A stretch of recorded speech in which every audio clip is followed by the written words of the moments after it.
Depending on what variable is by itself, we might want to substitute in for x instead of for y. Go to the white page that looks like this with these boxes here. Above it, write the equations. Negative 3x minus 3y equals 3, and x equals negative 5y minus 17. In this case, we have x equals, so we're going to take negative 5x minus 17 and plug it in where we see x. Before we do that, on the outside of your white flip chart, write the top equation, negative 3x minus 3y equals 3, just the way that I have. Again, this is on the outside. Pause the video and make sure you have this. Now where I see x, I'm putting negative 5y minus 17. So it's going to look like this. When I fold the flap up, remember I put parentheses around the substitution part. So where x was, I put in parentheses negative 5y minus 17.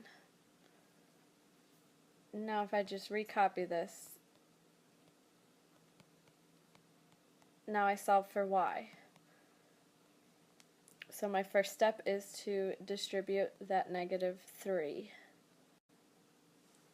I get 15y, because a negative times a negative is a positive, plus 51, negative 3 times negative 17, minus 3y equals 3.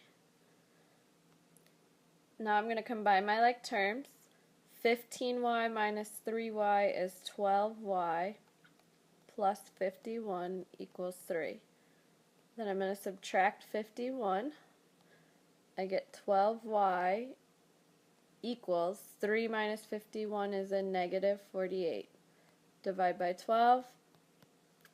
Y equals negative 48 divided by 12 is negative 4. Pause the video and make sure you have all of this written down. If I go back and look at my original equations now, I have y, so I need to find x this time.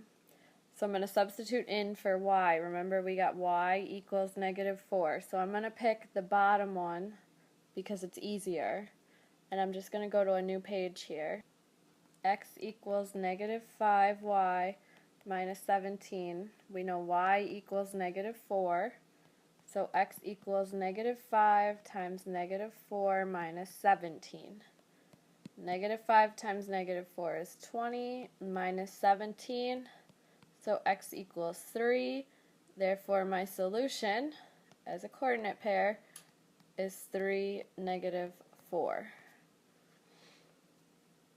Pause if you need to. Make sure you have all the information. And then you may move on to the next thing.